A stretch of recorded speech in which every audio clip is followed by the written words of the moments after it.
Hello student, आज की इस वीडियो के अंदर हम कवर करेंगे एक्सरसाइज 5.2 का सॉल्यूशन जो कि है chapter number 5 arithmetic progression of class 10 NCERT maths. देखो, अगर आपको सॉल्यूशन में कुछ क्वेश्चन नहीं समझ में आ रहे हैं तो आप इस वीडियो को देखिए।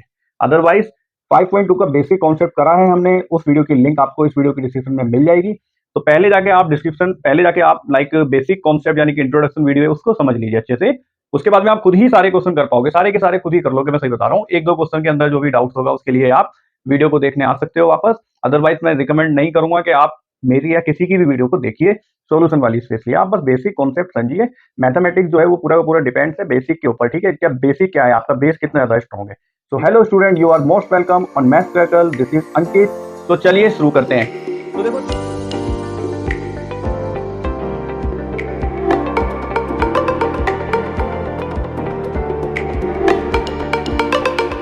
तो देखो स्टूडेंट, जो पहला क्वेश्चन है उसके अंदर क्या बोला गया है, फिल इन द ब्लैंक्स है बेसिकली, लेकिन सारा का सारा होना किससे है, उसी फॉर्मूले के ऊपर डिपेंड है जो हमने बेसिक कॉन्सेप्ट में डिस्कस करा है। यहाँ पर ए एन निकालना यानी कि लास्ट टर्म, ठीक है। तो आप यहाँ पे सॉल्यूशन करना चालू कर दो इसके। और ये तो ऐसी चीज है कि आप इसका सॉल्यूशन साइड में कहीं पे भी कर सकते हो, ठीक है, बिना कोई फॉर्मूला वगैरह लिखे भी कर सकते हो। तो बेसिकली ए एन क्या होता है, पहली term plus N minus one. तो देखो एन कितना है 8, उसमें से एक माइनस कर देंगे तो आ जाएगा 7 और मल्टीप्लाई बाय डिफरेंस यानी कि 3। मैं फॉर्मूला नहीं लिख रहा हूँ क्योंकि ये फिल इन द ब्लैंक्स है, इसमें मेरे को कैलकुलेशन दिखाने की जरूरत नहीं है, ठीक है। आप भी साइड में कैलकुलेशन करके डायरेक्ट यहाँ पे आंसर लिख सकते हो, ठीक है। इवन मैंने 8 माइनस 1 7 डायरेक्ट लिखना चाहिए था, लेकिन मैंने ताकि बच्चे कंफ्यूज ना हो, यहाँ पे 8 लिखा हुआ, यहाँ पे 7 लिख दिया, इसलिए मैंने माइनस करके भी दिखाई है, ठीक है। 7 3 21 और 7 28। तो यहाँ पर आंसर क्या आना चाहिए, 28 आना चाहिए। सेकंड वाला देखो, सेकंड वाले में क्या होना है, ठीक है, वही A N is equals to वही ए प्लस एन माइनस 1 यानी कि 10 माइनस 1 और डी हमें निकालना है, ठीक है। ए एन भी गिवन है, कितना है, ए एन 0 गिवन है, तो ए एन की जगह लिख देते हैं 0। अब इस 18 को वहाँ पे ले जाते हैं, चलो एक स्टेप और लिख देते हैं। ये हो जाएगा 9 और 9 की मल्टीप्लाई डी से होगी तो हो जाएगा 9d। 18 इधर जाएगा हो जाएगा पॉजिटिव, इस 9 से 18 कट जाएगा तो डी की वैल्यू कितनी आ जाएगी 2। ठीक है, समझ में आ रहा है, इजी है, ठीक है। माइक चल रहा है ना, हाँ जी। अब थर्ड वाला देखो, इसका थर्ड वाला ए निकालना है इसके अंदर। तो ए एन कितना है -5 is equals to A plus N minus 1d। N कितना है 18, 18 में से एक जाएगा तो आएगा 17 और डी की वैल्यू कितनी है -3 है, ठीक है। 17 3 साइज 51 और 51 आएगा ये नेगेटिव प्लस ए और -5। ये 51 को इधर ले चलते हैं, ये हो जाएगा पॉजिटिव। 5 में से 51 जाएंगे तो आएगा कितना आपका आंसर 46 और आएगा पॉजिटिव। तो ए की वैल्यू आ गई कितनी, पॉजिटिव 46, ठीक है। अब ये वाला क्वेश्चन देखो, इसमें डेसिमल है, तो डेसिमल से कोई डरने वाली बात है नहीं, कैलकुलेशन का हिस्सा है ये सब, ठीक है। तो ए एन गिवन है 36, तो फॉर्मूले के अकॉर्डिंग ए एन, फिर ए भी गिवन है -18.9 है, प्लस एन, क्या एन गिवन है, एन नहीं गिवन है, तो यहाँ पे लिख देते हैं एन -1। डिफरेंस गिवन है, यस 2.5 डिफरेंस है, ठीक है। सबसे पहले इसको उधर ले चलते हैं, माइनस का कर देते हैं। सो 3.6 माइनस 18.9 है तो इधर जाके हो जाएगा प्लस का, ठीक है। 6 और 9 15 का 5, 1 कैरी कर देते हैं, 9 और 3 12 और 1 2। डेसिमल की एक जीरो यहाँ पर, एक पॉइंट यहाँ पे लग जाएगी। यहाँ पे बचता है n-1 और 2.5। इस 2.5 को यहाँ पे ले जाके कर देते हैं हम क्या, डिवाइड कर देते हैं, ठीक है, इससे is equals to n-1। Decimal से डेसिमल कट जाएगा क्योंकि दोनों के बाहर क्या है, एक एक डिजिट है, ठीक है। 25 1 25 9 225, तो यहाँ तक आंसर आ जाता है आपका 9 इज इक्वल्स टू n-1। 1 इधर जाके हो जाएगा प्लस का, तो n की वैल्यू यहाँ से आ जाएगी आपकी 10, ठीक है। इस वाले में देखो, फिफ्थ वाले पार्ट के अंदर यहाँ कैलकुलेशन कर देते हैं। फिफ्थ वाला पार्ट क्या है, ए गिवन है और ए एन नहीं गिवन है बेसिकली, तो लिख देते हैं ए एन। ए की वैल्यू है 3.5 प्लस एन माइनस, एन की वैल्यू है 105 n-1 और डी की वैल्यू कितनी है 0। अच्छा भाई, डिफरेंस जो है वो 0 है, ठीक है। तो देखो इसको उसमें माइनस कर देते हैं, 104 की मल्टीप्लाई 0 से करोगे तो आ जाएगा 0, यानी कि कुछ भी लिखने की जरूरत नहीं है। ए एन कितना आ जाएगा 3.5, बस ये तो पूरा 0 ही आ गया, ठीक है। तो 3.5 बेसिकली अगर डिफरेंट 0 है तो एपी में कुछ चेंजेस होता ही नहीं है, सेम ही रहेगी, लास्ट टर्म भी सेम रहेगा, ठीक है। तो इजी क्वेश्चन था फर्स्ट क्वेश्चन, इसी फॉर्मूले से हुआ है जो हमने शुरू में हमने फॉर्मूला सीखा था, A N equals to A plus N minus 1d। इसी फॉर्मूले से हो गया है, इसी फॉर्मूले से आपके सारे क्वेश्चन हो जाने हैं, ठीक है। ये था क्वेश्चन नंबर फर्स्ट। अब देखते हैं क्वेश्चन नंबर सेकंड। देखो स्टूडेंट, क्वेश्चन नंबर सेकंड समझते हैं क्या है। Choose the correct choice in the following and justify. ये दो पार्ट्स हैं इसके, फर्स्ट और सेकंड, और चार चार ऑप्शन है, ठीक है। बताना है कि कौन सा सही है। हमें बताना है 30th term of this AP. ये हमारे पास में एपी है, इसका 30th टर्म निकालना है हमें। तो 30th टर्म अगर आपको निकालना है इसका, तो आपको पता है आपको उसमें निकालने की क्या जरूरत है, यानी कि एन की वैल्यू कितनी है, यहाँ पे 30 है। बस फॉर्मूला लगा दो, ए की वैल्यू है लिख लेते हैं 10, और डिफरेंस कितना हो जाएगा 7 माइनस 10 यानी कि -3। ठीक है, और 30th टर्म निकालनी है यानी कि ए एन हमें निकालना है। ठीक है, बस फॉर्मूला लगा दो, देखो A N is equals to A plus N minus 1 D. यहाँ पे फॉर्मूला लगाने की जरूरत है। ठीक है, सोल्यूशन दिखाना है यहाँ पे, और यहाँ क्योंकि यहाँ पे लिखा हुआ जस्टिफाई, जस्टिफाई नहीं लिखा होता तो आप डायरेक्ट भी लगा सकते थे यहाँ पर। ठीक है, अब देखो A N equals to value put कर देते हैं, सेकंड स्टेप के अंदर वैल्यू पुट कर देते हैं। एन की वैल्यू है 30 -1, डी की वैल्यू है -3। ठीक है, इस 10 को, अच्छा यह तो मान ले जाने की जरूरत है नहीं, यही सॉल्व हो जाएगा सारा का सारा। 10 प्लस देखो ये हो जाएगा 29, 29 की मल्टीप्लाई अगर आप -3 से करोगे तो आंसर कितना आएगा 87, क्योंकि आप 30 की मल्टीप्लाई 3 से करो 90 आएगा, और अगर 29 की करोगे तो 3 बार 3 कम हो जाएगा यानी कि 87। ठीक है, अपने अपने तरीके मल्टीप्लाई करने के, खैर 87 हो जाएगा नेगेटिव। ठीक है, सो 10 में से 87 जाएंगे तो आंसर आएगा -77, ऑप्शन नंबर सी। ठीक है, अब देखो सेकंड वाला, 11th term of AP this, ये कोई एपी है हमारे पास में -3 -1/2 2, और इस हिसाब से ये चल रही है। हमें बताना है इसका 11th टर्म क्या होगा, यानी कि यहाँ पर एन की वैल्यू कितनी है 11, ए की वैल्यू है -3, डिफरेंस निकाल लेते हैं -1/2 और -3। इस वाले में से इसको माइनस करेंगे, दोनों के बीच में माइनस का साइन आएगा, ये हो जाएगा प्लस का 3, 2 3 जा 6, 6 में से बन जाएंगे, बचेगा 5, तो आंसर आएगा 5/2। तो जो डिफरेंस है वो कितना आ गया 5/2 आ गया।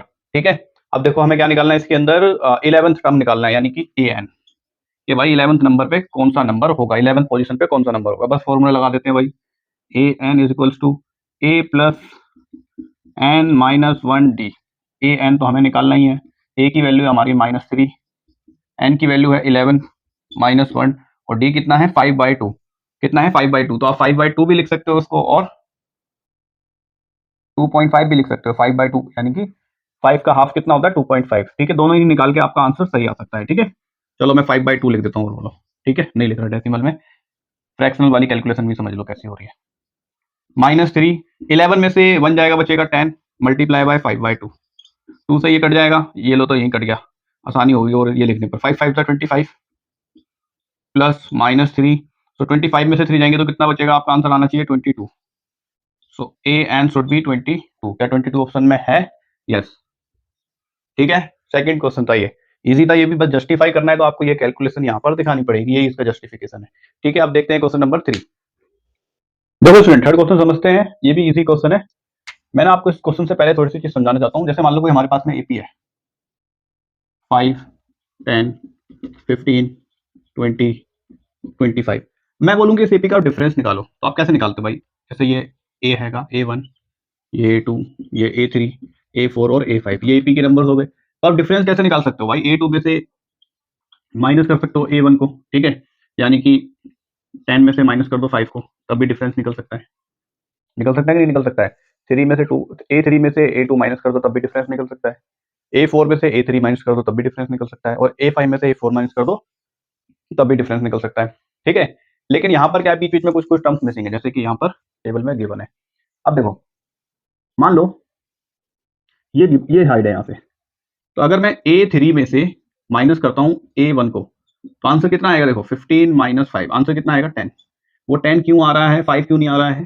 क्योंकि यहाँ पर 2 नंबर ज्यादा लिए गए हैं, एक का डिफरेंस निकाला जाता है। यहाँ पे डिफरेंस जो आया वो कितने का आया है? 2 का आया यहाँ पे डिफरेंस। ये जो डिफरेंस आएगा वो किसके इक्वल होगा? 2D के बराबर होगा। ठीक है, किसके बराबर होगा? 2 टाइम्स D के बराबर होगा, ये याद रखना, क्योंकि A3 और A1 के बीच का डिफरेंस निकाला गया है। जबकि डिफरेंस होता क्या है? 2 कॉन्जिक्यूटिव टर्म्स के बीच का डिफरेंस, वो होता है डिफरेंस, उसको हम D से डिनोट करते हैं। लेकिन यहाँ पे 2 कॉन्जिक्यूटिव नहीं है, यहाँ पे क्या है, A3 के और A1 के बीच का डिफरेंस लिया गया है, जो कि आ रहा है कितना 10। तो ये जो 10 होगा वो किसके इक्वल होगा? D के डबल के। समझ रहे हो बात को? उसी तरीके से ठीक, अगर मान लो A5 और A2 का डिफरेंस निकाला जाए तो आंसर क्या आएगा? तो आंसर क्या आएगा? जो भी आंसर आएगा, जैसे निकाल लेते हैं, चलो 25 माइनस A2 कितना है? A2 था हमारा 10, तो आंसर कितना है 15। तो ये किसके बराबर है? 3D के बराबर है, क्योंकि इनके बीच का जो जो डिफरेंस होगा वो क्या होगा? वो 3 बार ऐड हो चुका होगा। A5 A2 से लेकर A5 तक जो डिफरेंस है वो 3 बार ऐड हो चुका होगा, ध्यान से देखो। देखो, एक बार डिफरेंस, दो बार डिफरेंस, 3 बार डिफरेंस, तो इनके बीच में कितने डिफरेंस आ जाएंगे? 3 बार डिफरेंस आ जाएंगे इनके बीच में, ठीक है, बात को समझो। ठीक उसी तरीके से अब हम इन क्वेश्चन को करेंगे। यहाँ पर कितने डिफरेंस आ चुके हैं? देखो, 2 डिफरेंस आ चुके हैं। आ चुके हैं कि नहीं आ चुके हैं? 2 डिफरेंस। अब यहाँ पर देखो, यानी कि A3 है ये, और ये कितना है? A1 है, यानी कि, ठीक है। तो इनको अगर मैं सॉल्व करूंगा 26 माइनस 2, तो आंसर कितना आ रहा है यहाँ पे? 24। तो ये किसके इक्वल होगा? 2D के इक्वल होगा। यहाँ पे भी लिख सकते हो इक्वल्स टू 2D, ठीक है। तो यहाँ से D की वैल्यू कितनी आ जाएगी? 12। अब जब डिफरेंस 12 है और वो पॉजिटिव है, तो सेकंड टर्म क्या होगा? 14। 2 के अंदर ऐड कर देंगे 12 को, 2 के अंदर 12 को ऐड कर देंगे तो आंसर कितना आ जाएगा? 14। फिर 14 के अंदर दोबारा 12 को ऐड करेंगे तो 26 आना है, ठीक है। तो इस तरीके से इन क्वेश्चन को हमें परफॉर्म करना है। देखो सेकंड वाला एग्जांपल, जो सेकंड वाला क्वेश्चन इसको देखो, ये तो गिवन है ही नहीं, लेकिन इन दोनों की मदद से हम यहाँ निकाल सकते हैं। तो देखो, ये हो गया डिफरेंस, ठीक है। सो ये कौन सा पॉइंट है? A1 A2 A3 A4। सो A4 माइनस ये हो जाएगा A2 इज इक्वल्स टू भाई 2 टाइम्स D हो जाएगा ये, ठीक है। A4 कितना है? 3 माइनस A2 कितना है? 13। ये आ जाएगा -10 इज इक्वल टू 2D। तो D की वैल्यू कितनी आ जाएगी? -5। अगर D की वैल्यू -5 यानी कि 5 कम हो रहा है, तो यहाँ पर क्या नंबर आना चाहिए? 13 में से 5 कम होगा तो क्या आएगा? 8। यहाँ पर 18 में से 5 कम होने पर क्या आएगा? 13। समझ में आया? बस यहाँ का निकाल लिया, वहां का वैसे लिख सकते हैं, D की वैल्यू पता लगी जब। थर्ड वाला क्वेश्चन देखो, कितने डिफरेंस है यहाँ पे? 1 2 3, 3D का डिफरेंस है। ये A1 है और ये A5 है, A4 है ये, 1 2 3 4। तो वही लिख लेते हैं भाई हम, A4 माइनस A1 किसके इक्वल होगा? 3D के इक्वल होगा, ठीक है। समझ में आ रही है ना बात आपको? तो A4 कितना है? 9.5, ठीक है। सो 9.5 को लिख लेते हैं हम। सो चलो, 9.5 लिखने से वैसे आसानी से आ जाएगा। तो ये हो जाएगा आपका 18 और एक 19। 19 upon 2 minus 5 is equals to 3D। 2 5 10, 10 19 में से 10 जाएंगे, बचेगा 9/2। 3/2, 3 से 9 कट जाएगा। तो D की वैल्यू कितनी आ गई? 3/2। 3/2 का मतलब क्या होता है? 1.5, ठीक है। 1.5 होता है 3/2 का मतलब, यानी कि 1.5 क्या आ रहा है? ये पॉजिटिव आ रहा है कि नेगेटिव आ रहा है? पॉजिटिव आ रहा है, यानी कि 1.5 यहाँ पे ऐड हो रहा है। तो 5 के अंदर अगर 1.5 ऐड होगा तो कितना आंसर आएगा? 6.5। 6.5 के अंदर 1.5 ऐड होगा तो आंसर कितना आएगा? 8.5, ठीक है। और देखो 8.5 के अंदर कहाँ था? 1.5, तो 7 आएगा, 7 नहीं 8 आएगा। हाँ, फिर 8 के अंदर 1.5 ऐड हो जाएगा तो 9.5 आ जाएगा, यानी कि 9 and 1.5, ठीक है। आप इसको 6.5 भी लिख सकते हो और ये भी लिख सकते हो, 6 and 1/2 with respect to this, क्योंकि यहाँ पर ये वाली जो वैल्यू है वो मिक्स फ्रैक्शन में लिखी है, तो आप भी मिक्स फ्रैक्शन में लिख सकते हो। अगर डेसिमल में भी लिख दिए तो भी कोई बुराई नहीं है, ठीक है। अब यहाँ पर देखो कितने डी आने वाले हैं? 1 2 3 4 डी, और एक ये रहा 5 डी आने वाले टोटल। ये कौन सी टर्म है? A1 A2 A3 A4 A5 और A6, ठीक है। हाँ, टोटल 5 डी आ रहे हैं और 6 टर्म्स है। तो इसको हमको सॉल्व करते हैं। देखो, यानी कि A6 माइनस A1 के बीच में कितने डी आएंगे? 5 डी आएंगे, 5 बार का डिफरेंस आ जाएगा, ठीक है। तो A6 कितना है? 6 है खुद। A1 कितना है? -4 is equals to 5D। Negative और नेगेटिव हो जाएगा पॉजिटिव, और ये आ जाएगा 10। ये बचेगा यहाँ पे 5D, इससे ये कैंसिल हो जाएगा। तो D की वैल्यू कितनी आ गई आपकी? यहाँ से 2 आ गई। D की वैल्यू पॉजिटिव 2 आई है, यानी कि देखो अगर अगर -4 के अंदर मैं 2 ऐड कर दूं तो आंसर क्या आएगा? -2। इसके अंदर अगर दोबारा 2 ऐड कर दूं तो आंसर क्या आएगा? 0। 0 के अंदर 2 ऐड कर दूं तो आंसर क्या आएगा? 2। 2 के अंदर 2 ऐड कर दूं तो आंसर क्या आएगा? 4। 4 के अंदर 2 ऐड कर दूं तो आंसर क्या आएगा? 6। तो हमारी AP देखो ऐसे ही बन रही है, ठीक है। अब यहाँ पर आ जाओ भाई, ये रहा हमारा, ये A1 है तो ये A2 है, ठीक है। ये A3 A4 A5 और ये A6। यहाँ पे कितने डी आने वाले हैं? A2 और A6 के बीच में 1 2 3 4 डी आने वाले हैं टोटल। तो यहाँ पे इक्वेशन बना लो इसकी। देखो, A6 minus A2 is equals to 4D। A6 कितना है? -22 और A2 है 38।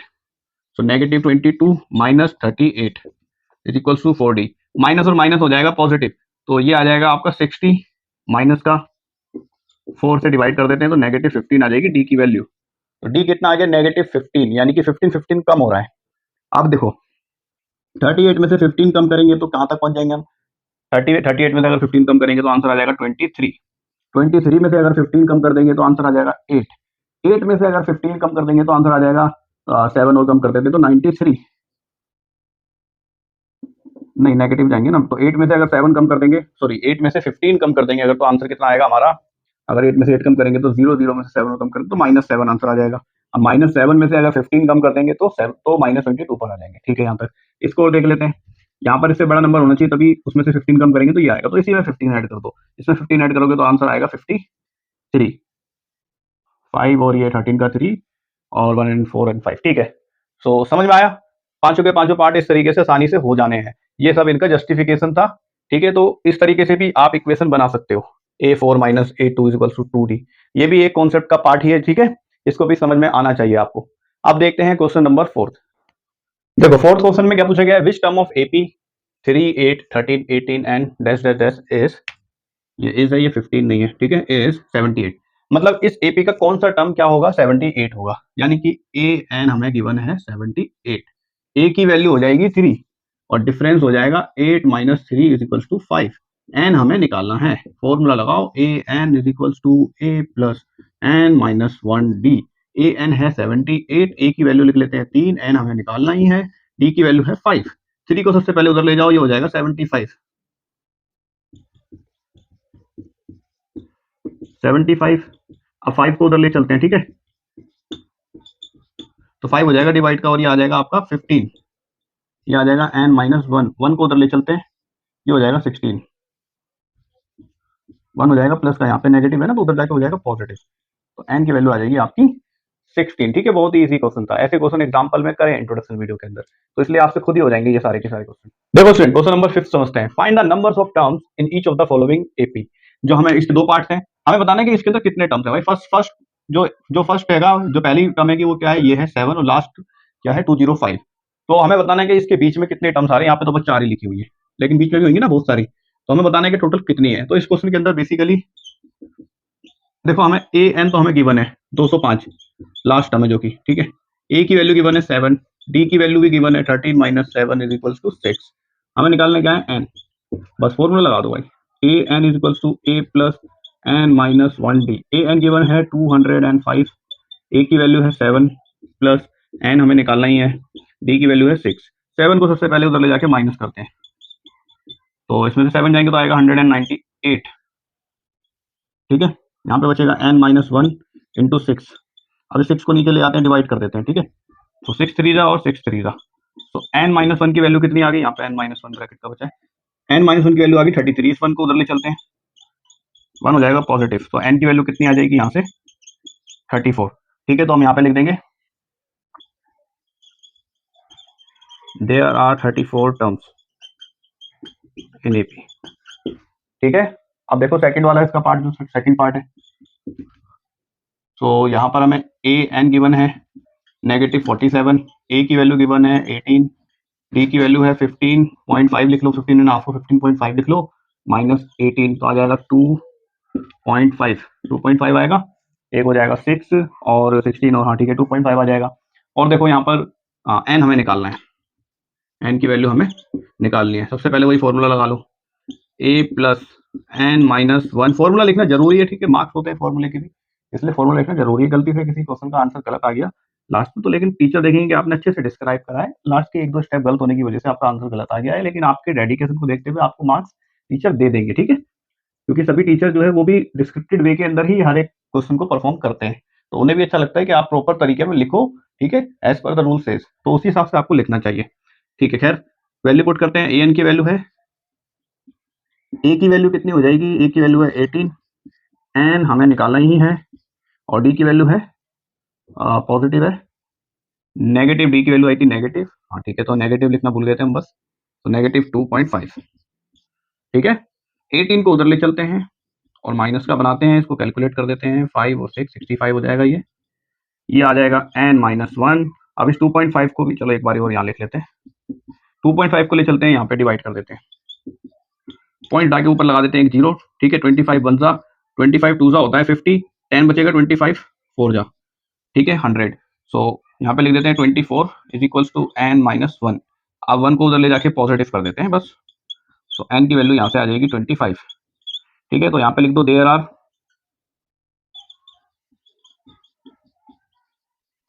25 टर्म्स इन एपी या फिर इन दिस एपी। ठीक है, ये भी सिंपल सादा क्वेश्चन था। ठीक है, अब देखते हैं नेक्स्ट क्वेश्चन नंबर 6। देखो 6 क्वेश्चन में क्या पूछा गया है, check whether 150 is a term of AP 11852 negative 150 क्या इस एपी का कोई टर्म है, ये एपी देखो कम हो रही है, डिक्रीज हो रही है, तो कहीं ना कहीं नेगेटिव वैल्यू जाएगी। लेकिन हमें ये पता करना है कि क्या 150 पर इस एपी का कोई स्टॉप है या फिर नहीं है, और वो पता करने का तरीका क्या है, एन की वैल्यू निकालनी है, और एन की वैल्यू क्या आनी चाहिए, कोई एक पॉजिटिव इंटीजर। ठीक है, तो बेसिकली देखो ये हम एपी मान लेते हैं कि भाई इसमें कोई लास्ट टर्म है 150। ठीक है, तो ये एक्चुअल में हमने इसको अज्यूम करा है। ठीक है, अब यहाँ पर ध्यान से देखो, हमें ये पता करना है कि क्या यहाँ पर कोई इसका एक स्टॉप है कि नहीं है। अगर है तो एन की वैल्यू क्या आनी चाहिए, पॉजिटिव इंटीजर। अब यहाँ पर ध्यान से देखो, वैल्यू पुट कर दो। ए की वैल्यू आएगी 11, डी आ जाएगा 8 माइनस 11 मीन्स -3, और ए एन हैगा हमारा -150, और हमें एन की वैल्यू निकालनी है। तो फॉर्मूला लिख देते हैं, A N is equals to A plus N minus 1 D. A N given है -150, ए की वैल्यू 11 है, एन की value we need to find out, and D is -3। 11 को वहां पे ले जाके नेगेटिव करते हैं, ये हो जाएगा -161, 161 हो जाएगा। यहाँ पे बचेगा n माइनस 1 मल्टीप्लाई बाई -3। अब -3 को यहाँ पे ले जाके कर देते हैं हम डिवाइड में, माइनस के साइन से माइनस का साइन कैंसिल आउट हो जाएगा। ठीक है, अब देखते हैं यहाँ पर 3 से इसको डिवाइड करोगे तो आपका आंसर जो है वो पॉइंट पे आने वाला है। 3 5 ज़ा 15, 3 3 ज़ा, देन 2 बचेगा तो 0.66 is equal to n minus 1। 1 को वहां पे ले जाके ऐड कर दो, तो n की वैल्यू आ जाएगी 54.66, एक ऐड हो जाएगा तो 54.66 आ जाएगी। तो n की वैल्यू कितनी आ रही है, एक। एक कौन सी आ रही है n की वैल्यू, एक कोई पॉजिटिव इंटीजर नहीं आ रही है। ठीक है, ठीक है, वो इंटीजर नहीं आ रही है, रेशनल नंबर में आ रही है, डेसिमल है तो रेशनल नंबर है। ठीक है, तो इसका मतलब क्या है, हम यहाँ पे लिख देंगे हैंस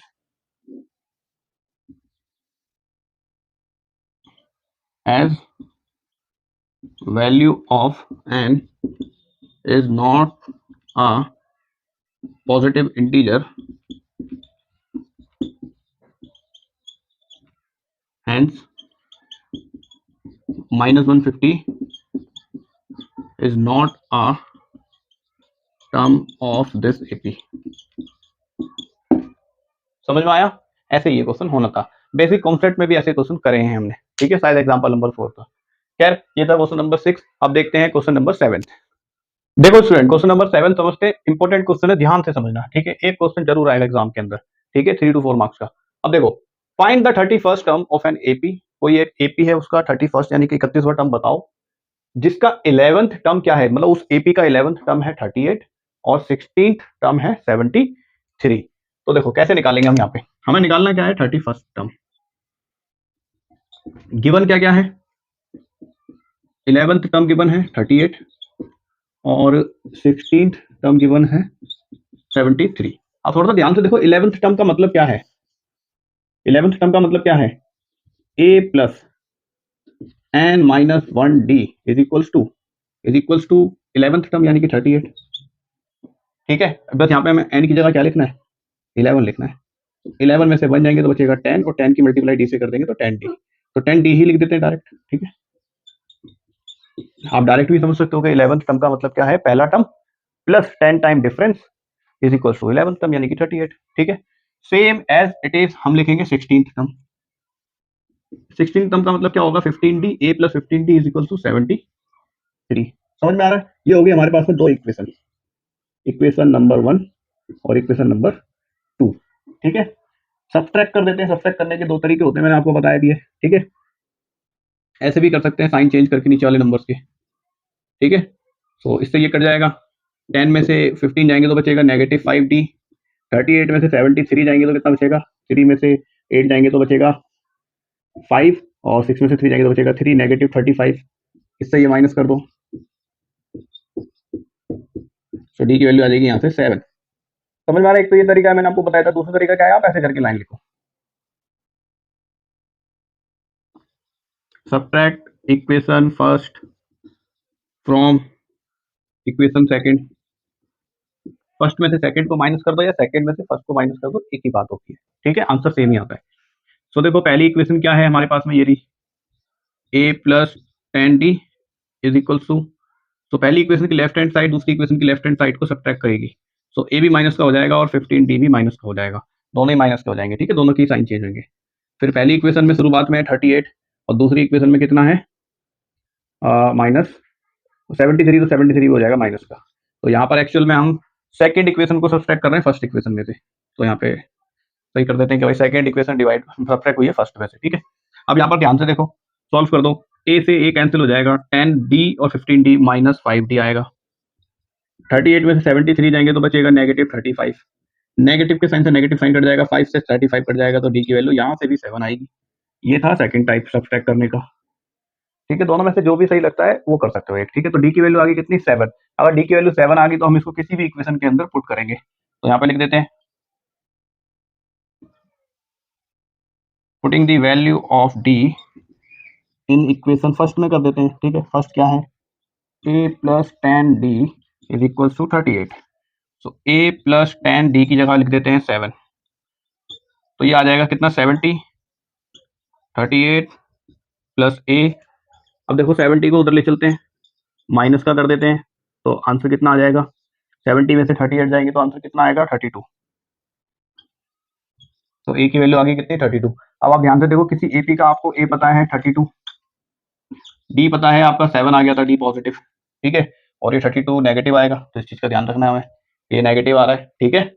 और हमें निकालना क्या है, उसका 31st टर्म निकालना है, यानी कि n की वैल्यू निकालनी है, 31st n की वैल्यू, तो 31st टर्म हमें a n निकालना है। बस AP में वही 3 चीज तो गिवन, कोई भी 3 चीज पता हो निकाल सकते हैं कुछ भी चीज फिर, ठीक है। तो अब देखो फॉर्मूला लगा दो, a n equals to a plus n minus 1d, a की जगह नेगेटिव 32, n की जगह 31 माइनस 1, d की जगह पॉजिटिव 7, तो 32, ये हो जाएगा 30 और 3 7 जा 21 और 1 जीरो लग जाएगी। इसको सॉल्व कर देते हैं, तो यहाँ से n की वैल्यू आ जाएगी, 10 में से 2 जाएंगे 8 बचेगा, और 20 में से 3 जाएंगे तो 17 बचेगा पॉजिटिव, तो a n आ जाएगा आपका 178, ठीक है। ये अच्छा क्वेश्चन था, AP नहीं गिवन थी, ठीक है, इसलिए ये थोड़ा सा ट्रिकी हो सकता है, लेकिन ऐसा क्वेश्चन हमने पहले भी करा है, एक शायद हमने एग्जाम्पल के अंदर ऐसा एक क्वेश्चन करा है जहाँ तक मुझे याद है, ठीक है। खैर यहाँ पर आपने अच्छे से समझ लिया है, आप इसको आप देखो, कोई भी क्वेश्चन है आप स्क्रीनशॉट ले लो, बाद में आप नोटबुक के अंदर अगर उन्हें लिखना है तो ठीक है, अदरवाइज खुद से ही सॉल्व करने की कोशिश करो और अपनी नोटबुक खुद प्रिपेयर करो, ठीक है, अपने नोट्स खुद से प्रिपेयर करो। अब देखते हैं क्वेश्चन नंबर 8। देखो student, question number 8 question number 7 के जैसा ही है, वीडियो पॉज करके खुद करने की कोशिश कर सकते हो, ठीक है। तो देखो क्वेश्चन नंबर 8 में क्या बोला गया है, कोई एक AP है जिसके अंदर टोटल 50 टर्म्स हैं, टोटल 50 टर्म्स हैं, जिसमें से तीसरा जो टर्म है वो 12 है, और लास्ट जो टर्म है वो कितना है 106 है, यानी कि लास्ट टर्म तो 50वीं टर्म होगी, क्योंकि टोटल 50 टर्म ही है, ठीक है। अब यहाँ पर ध्यान से देखो, अगर तीसरी टर्म 12 है तो तीसरी टर्म को कैसे लिखेंगे, तो A3 का मतलब क्या हो गया यहाँ पे a प्लस 2d, A3 का मतलब यही हुआ a प्लस 2d, A3 कितनी है 12, और a की जगह तो हमें a ही लिखना पड़ेगा क्योंकि AP तो हमें गिवन ही नहीं है, ठीक है। और दूसरी तरफ लास्ट टर्म यानी कि A50, टोटल 50 टर्म है, A50 क्या होगी a प्लस 49d, यही होगी A50 कितनी है 106, सो a प्लस 49d, ठीक है। सब्ट्रैक्ट कर दो, आंसर आ जाएगा, यहाँ से एक d की वैल्यू आ जाएगी, तो यहाँ पे लिख देते हैं, देखो सब्ट्रैक्ट कर देते हैं, subtract equation first from second, second में से फर्स्ट वाली को कर दो, ये इसको सेकंड मान लेते हैं, इसको फर्स्ट मान लेते हैं, तो सेकंड वाली क्या है, ये 106 माइनस 12, फिर क्या है a minus 49d minus a minus 2d, ठीक है। दोनों के ही साइन चेंज होते हैं, क्योंकि पहले ब्रैकेट लगेगा, फिर ब्रैकेट के बाहर आएगा नेगेटिव का साइन, और वो दोनों को ही नेगेटिव बना देगा। इसको सॉल्व कर देते हैं, तो ये आ जाएगा 94 आ जाएगा, हाँ, a से a कैंसिल हो जाएगा, 49 में से 2d जाएंगे तो कितना बचेगा 47d, 47 बन जाए 47, 47 टू द 94, तो डिफरेंस आ गया आपका 2। अब इस d की वैल्यू को किसी भी इक्वेशन में रख सकते हो, either you can put it in equation first और 2, तो किसी में भी रख दो, आपका आंसर आ जाएगा यहाँ से। तो पुट कर देते हैं हम फर्स्ट में, क्योंकि फर्स्ट इक्वेशन छोटी है 12 है, ठीक है, यहाँ पे 2 है, सेकंड वाली 49 है, so putting the value of d in equation first, first के अंदर पुट करते हैं, तो 12 plus a, 12 is equals to a plus 2d, so 2 into 2 ये हो जाएगा 4, 4 को उधर ले चलते हैं, माइनस का हो जाएगा, तो यहाँ से a की वैल्यू कितनी आ जाएगी बच्चों 8। अब देखो हमें किसी एक AP का फर्स्ट टर्म पता है, कितना आया है 8, डिफरेंस पता है 2 है, n की वैल्यू निकालनी है 29 n निकालना है हमें, ठीक है, तो हमें a n निकालना है, तो वही फॉर्मूला लिख देते हैं, a n equals to a plus n minus 1d, value put करते हैं, देखो जल्दी जल्दी, n की वैल्यू 29, 29 में से एक जाएगा 28, और d की वैल्यू कितनी है 2, सो 28 का डबल हो जाएगा 56, 56 और 8 कितना हो जाएगा 64, सो 31st टर्म 29th टर्म आ गई।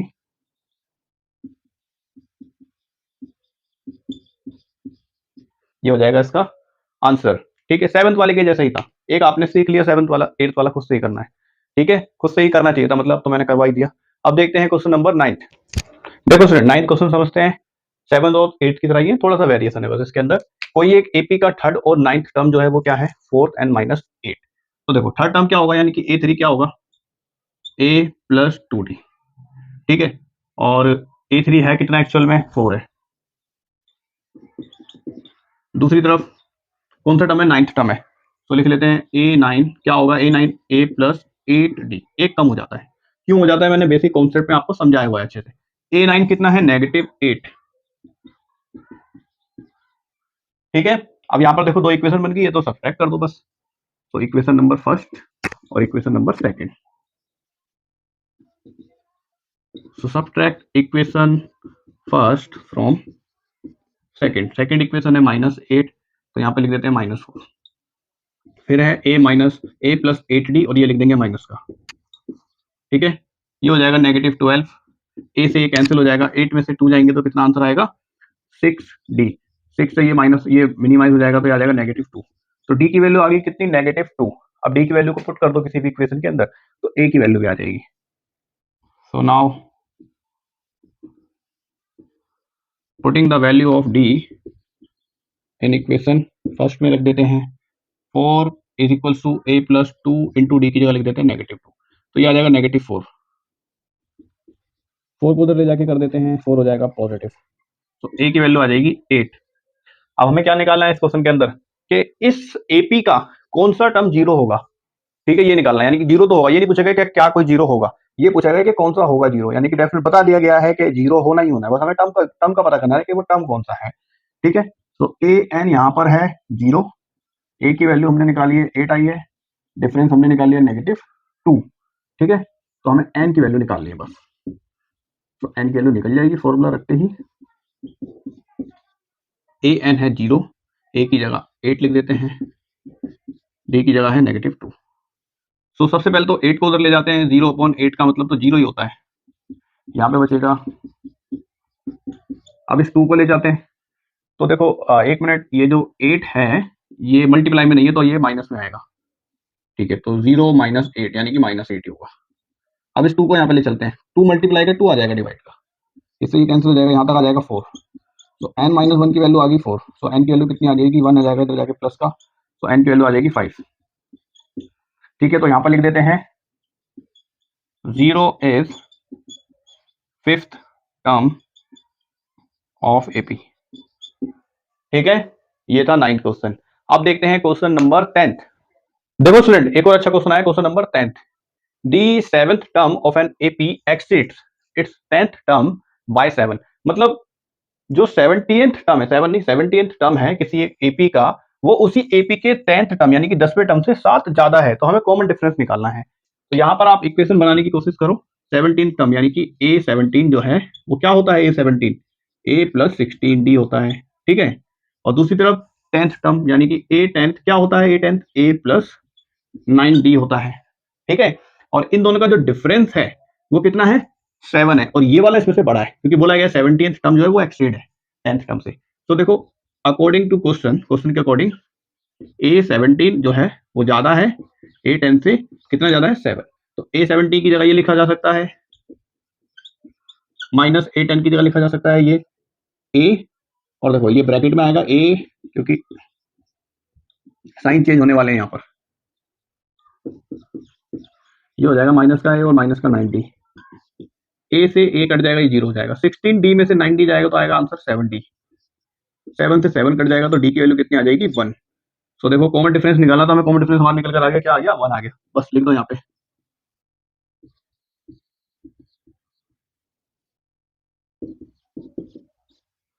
ठीक है, अच्छा क्वेश्चन था, लेकिन बहुत जल्दी हो गया, लेकिन कॉन्सेप्ट को लगाना आना चाहिए। ठीक है, घबराना नहीं है कि भाई एपी नहीं गिवन है, क्या 10वीं टर्म 17वीं टर्म गिवन है, बीच का डिफरेंस आते है। ठीक है, होना उन्हीं मेथड से है, टर्म्स को ऐसे लिखा जा सकता है, A17 टर्म को A प्लस 16D लिखा जा सकता है। ठीक है, और 10th टर्म को A प्लस 9D लिखा जा सकता है, बस इक्वेशन क्रिएट हो जाएगी यहीं से। ठीक है, ये था क्वेश्चन नंबर 10th। अब देखते हैं क्वेश्चन नंबर 11th। देखो स्टूडेंट, क्वेश्चन नंबर 11 बहुत ही इंपॉर्टेंट क्वेश्चन है, एग्जाम बेस्ड क्वेश्चन है। ठीक है, क्वेश्चन क्या है, विच टर्म ऑफ एपी 3, 15, 27, 39, ये एपी है, will be 132 more than it's 54th term. मतलब क्वेश्चन में क्या बोला गया है कि इस एपी का कौन सा टर्म इसी एपी के 54वें टर्म से 132 ज्यादा है। इस एपी का कौन सा टर्म, मान लेते हैं टर्म एन जो है वो 54th टर्म से कितना ज्यादा है, 132 ज्यादा है, यानी कि इन दोनों का डिफरेंस जो है वो 132 है। समझ में आ रहा है, ये बोला गया है। तो हमें बस एपी दी गई है, हमें वो टर्म निकालना है। ठीक है, अब ध्यान से देखो, हाँ ब्लैक मार्कर, हाँ तो सबसे पहले मान लेते हैं लेट टर्म एन या फिर चलो एन ही मान लेते हैं, term n is that term. ठीक है, मान लिया था हमने कि टर्म एन जो है वो वही टर्म है। ठीक है, जो कि क्या है, इससे ज्यादा है, 132 ज्यादा है। ठीक है, अब यहाँ पर ध्यान से देखो, आगे हम इसके अंदर क्या कर सकते हैं, हम इक्वेशन क्रिएट करेंगे। ठीक है, तो nth टर्म यानी कि ए एन, nth टर्म क्या होगी, a plus N minus 1d, यही होगी कि नहीं होगी nthवी टर्म। अब यहाँ पर ध्यान से देखो, a की वैल्यू क्या लिख सकते हैं हम, 3, n तो हमने n ही माना है, d की जगह क्या लिख सकते हैं, 15 में से 3 जाएंगे तो बचेगा 12। ठीक है, तो पहली टर्म तो हमारी आ गई nthवी टर्म, कि भाई ये वाली टर्म जो है, ये जो है वो 54th टर्म से 132 ज्यादा है। अब 54th टर्म भी निकाल लेते हैं। ठीक है, सो A54 क्या होगा, a प्लस वही 54 में से एक कम 53d। ठीक है, यही होगी 54th टर्म। तो nth टर्म यानी कि इसमें हमें पता नहीं कि ये कौन सी है अभी। ठीक है, तो इन दोनों का जो डिफरेंस होगा वो 132 होगा। ठीक है, यही तो होगा, क्योंकि ये जो है वो इससे 132 ज्यादा है, इसका मतलब दोनों का डिफरेंस 132 है, जिसमें से ये बड़ा है। ठीक है, तो हम यहाँ पे लिखेंगे according to question a n minus A54 का जो डिफरेंस है वो कितना है, 132। तो ए एन टर्म ये होगी 3 प्लस एन माइनस 1 इंटू 12, और माइनस ये वाली टर्म क्या है, ये तो उसको हम एक बार ब्रैकेट में लिख लेते हैं। ठीक है, अब देखो यहाँ पे भी वैल्यू पुट कर देते हैं, क्योंकि ए की वैल्यू डी की वैल्यू हमें पता है क्या है। ठीक है, तो इसको एज इट इज ही लिख देते हैं या इसको सॉल्व कर देते हैं। 12 एन सा 12 एन, 12 वन इज 12, फिर माइनस ए की जगह कितना लिखना है हमें, ए की वैल्यू थी 3 प्लस 53 इंटू डी की जगह लिखना है 12 इज इक्वल टू 132। यहाँ तक समझ में आ रहा है अच्छे से। अब देखो इसको सॉल्व करते हैं, ब्रैकेट खोलते हैं, पहले ब्रैकेट को सॉल्व कर लेते हैं। 12 three is 36 and 12 five is 60 और ये हो जाएगा 63, और इसमें 3 ऐड हो जाएगा तो 39 हो जाएगा। ठीक है, तो इसको सॉल्व कर तो आ गया 639, और ये आ जाएगा नेगेटिव का। इसको सॉल्व कर लेते हैं, देखो 3 में से 12 जाएंगे तो आएगा -9, पॉजिटिव 2, 12 एन, और यहाँ पे बचेगा 132। इन दोनों को सॉल्व कर लेते हैं, दोनों सॉल्व हो सकते हैं यहाँ पे। तो -9 और माइनस ये आ जाएगा आपका 6 एंड 4 एंड 8, तो 648 नेगेटिव आएगा। इसको यहाँ पे ले जाके पॉजिटिव कर दो। ठीक है, दोनों को प्लस करके 12 से डिवाइड करना है, लेकिन मैं ये भी देख रहा हूँ कि ये भी 12 से डिवाइड हो सकता है, ये भी, और ये हो सकता है 12 से डिवाइड। ठीक है, तो 12 बंदा 12, और 12 11 सा 12 5 और 12 4 जा 48। सो एन की वैल्यू क्या आ जाएगी, 11 प्लस 54 यानी कि 65। ठीक है, टेंशन मत लेना ज्यादा, बस इसको प्लस करके भी 12 से डिवाइड करोगे तो सेम आंसर आएगा। देखो कैसे, 2 और 8, यहाँ पे आगे देख, यहाँ पे आगे सोल्व कर देता हूँ। 2 और 8 10 की 0, 4 और 3 7 और 1 8, 6 और 1 7, 12 एन, 12 बन 12, और 12 6 72, और 72 यहाँ पे बचेगा 6, सो 12 5 60, तब भी यही आंसर आएगा। ठीक है, तो इसका मतलब क्या है, हम यहाँ पे लिख देंगे कि 65 तो वो टर्म है, 65वीं टर्म जो है वो अपनी 54th टर्म से 132 ज्यादा है। तो हम यहाँ पे लिख देंगे 65th term is 132 more than 54th term of AP, ये हो जाएगा इसका आंसर। समझ में आए, अच्छा क्वेश्चन था एक, मतलब कैलकुलेशन भी हो रही है यहाँ पे आपकी चेक, और दूसरी चीज यहाँ पर क्या हो रही है कि कॉन्सेप्ट जो आपने सीखा है आप उसको कितना तोड़ मरोड़ कर एग्जामिनर क्वेश्चन पूछेगा और आप उसको कैसे सोचकर सॉल्व कर सकते हो। ठीक है, अच्छा क्वेश्चन था क्वेश्चन नंबर 11। अब देखते हैं नेक्स्ट क्वेश्चन नंबर 12। देखो स्टूडेंट, क्वेश्चन नंबर 12 को समझते हैं, ये भी एक अच्छा क्वेश्चन है। ठीक है, तो ध्यान से पढ़ेंगे कि करके और समझेंगे। Two APs have the same common difference कोई दो एपी है अलग अलग, दोनों का कॉमन डिफरेंस क्या है, सेम है, and the difference between their 100th term is 100, ठीक है। जो उन एपीज के जो 100th टर्म्स हैं उन दोनों का डिफरेंस क्या है, 100 है, ये बोला गया क्वेश्चन के अंदर। तो हमें फाइंड करना है कि उनके 1000 टर्म्स के बीच का डिफरेंस क्या होगा, ठीक है। तो ध्यान से देखो, सबसे पहले तो आप एपी मान देखो, हमारे पास दो एपी है ना, तो उसको ये होगी, जैसे मान लो फर्स्ट एपी होगी, सेकंड एपी, ठीक है। तो देखो फर्स्ट एपी में हम मान लेते हैं जो फर्स्ट टर्म है वो क्या है, ए है, उसको हम ए से डिनोट कर देते हैं, ठीक है। लेट फर्स्ट टर्म बी ए, यहाँ पे जो फर्स्ट टर्म है वो क्या हो जाएगा, ए हो जाएगा। सेकंड वाली एपी के अंदर फर्स्ट टर्म क्या मान लेते हैं, ये सेकंड एपी है, इसके अंदर फर्स्ट टर्म मान लेते हैं let first term be small है, ठीक है, उसको कैपिटल मान लिया, उसको स्मॉल मान लिया। अब ध्यान से देखो, जो इनका डिफरेंस है वो निकाल लेते हैं, क्या होगा देखो। तो जो डिफरेंस है, अगर मैं यहाँ पे डिफरेंस स्मॉल डी मानता हूँ तो डिफरेंस तो मुझे यहाँ पर भी वही मानना पड़ेगा, क्योंकि लिखा हुआ है कॉमन डिफरेंस है सेम, ठीक है। तो यहाँ पर डिफरेंस भी क्या हो जाएगा, सेम हो जाएगा। यहाँ तक चीज क्लियर है। अब देखो, फर्स्ट वाली एपी का 100 टर्म, सेकंड वाली एपी का 100 टर्म, और इन दोनों के बीच का डिफरेंस कितना है, 100 है, ठीक है। तो यहाँ पर देखो 100 टर्म्स क्या होगा,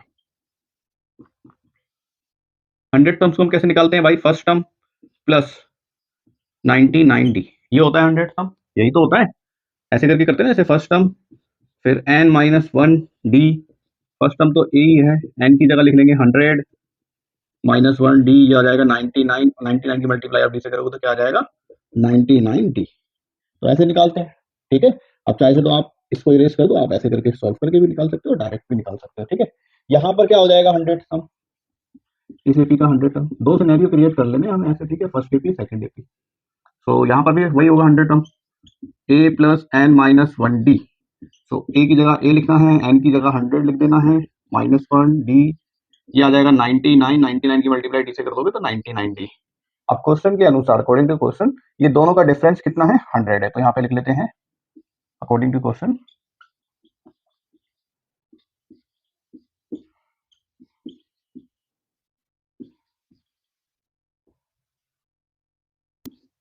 ये दोनों का जो डिफरेंस है वो कितना है, 100 है, ठीक है।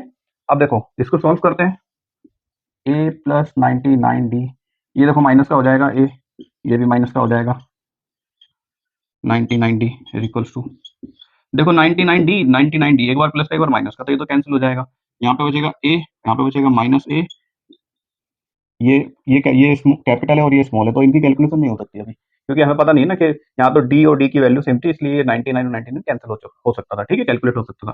तो फिलहाल इसको हम यहीं पे छोड़ देते हैं। अब नेक्स्ट देखते हैं क्या बोला गया है, उनके 1000 टर्म्स का डिफरेंस क्या होगा। तो अब यहाँ पर देखो 100 टर्म्स हो गया, ये 100 टर्म्स हो गया। अब देखो हम 1000 टर्म्स निकाल रहे हैं, ठीक है, 1000 टर्म ऑफ फर्स्ट एपी। तो पहली एपी का 1000 टर्म क्या होगा, इसी के अकॉर्डिंग देखो हम क्या बोल सकते हैं, ए प्लस 999d, ये होगा कि नहीं होगा, इसी फॉर्मूले में रखोगे वापसी, यहाँ पर n की जगह 1000 रख दोगे, 1000 में से 1 माइनस हो जाएगा तो 999 और 999 और d की मल्टीप्लाई हो जाएगी, तो ये आ जाएगा, ठीक है। उसी तरीके से सेकंड एपी का भी 1000 टर्म देख लेते हैं, 1000 टर्म ऑफ सेकंड एपी। तो सेकंड एपी का क्या हो जाएगा, सेकंड एपी के अंदर जो फर्स्ट लेटर है, जो फर्स्ट टर्म है वो क्या है, स्मॉल ए, और यहाँ पे भी 999d। तो हमसे पूछा गया है कि इन दोनों का डिफरेंस कितना होगा, तो इन दोनों का डिफरेंस निकाल देते हैं, इसमें से इसको सब्सट्रैक्ट कर देते हैं, माइनस ए प्लस 1999d, ठीक है। अब ध्यान से देखो, यहाँ पर ब्रैकेट सॉल्व कर लेते हैं पहले, तो ये दोनों प्लस के आएंगे, ये ए जो है वो माइनस का हो जाएगा, ये 999 भी किसका हो जाएगा, माइनस का हो जाएगा। देखो इससे ये कैंसिल हो सकता है, ठीक है, बचेगा क्या हमारे पास में, ए माइनस ए, और ए माइनस ए की वैल्यू अगर मैं यहाँ से ले लूँ, उसको मान लेते हैं इक्वेशन नंबर 1, ठीक है। तो यहाँ पे लिख देते हैं ए माइनस ए की जगह क्या लिख सकते हैं हम, 100 लिख सकते हैं, यहाँ पे लिख देते हैं बाय इक्वेशन फर्स्ट की मदद से कैपिटल ए और स्मॉल ए लेटर के बीच का डिफरेंस कितना है, 100, तो यहाँ से हम कॉपी कर सकते हैं, देख लो, ठीक है। तो डिफरेंस कितना आ जाएगा, 100, hence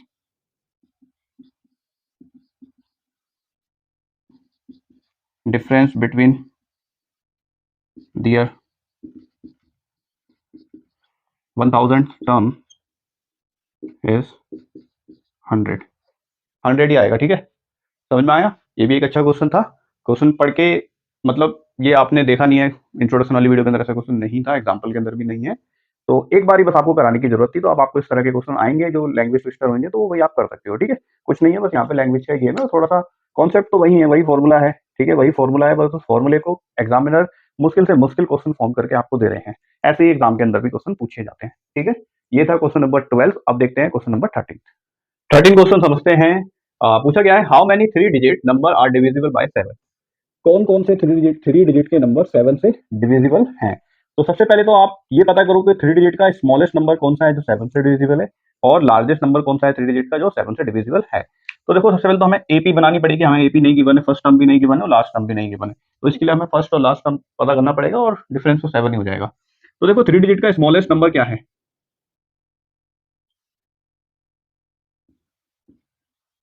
smallest number of 3 digit क्या होता है? 100 होता है। अब ये पता करो कि 100 के बाद में कौन सा नंबर आता है जो 7 से डिविजिबल है। इसके लिए हम क्या करेंगे, 100 को ही 7 से डिवाइड कर देंगे। ठीक है,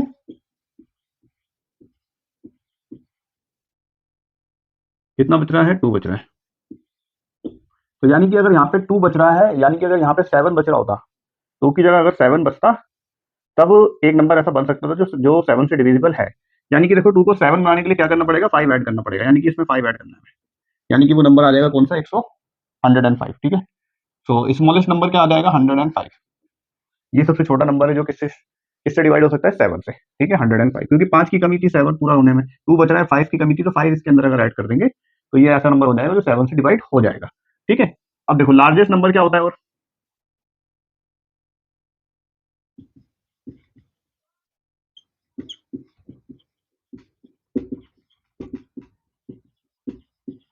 ये होता है। ठीक है, तो अब ये पता करना है कि क्या ये 7 से डिवाइड होता है या नहीं होता है, और ये नहीं होता है तो इससे कम क्या होता है। ठीक है, तो इसके लिए हम इसको ही 7 से डिवाइड करते हैं।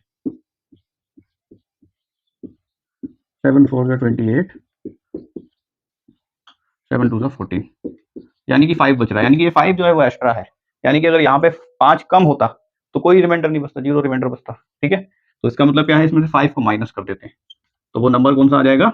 994।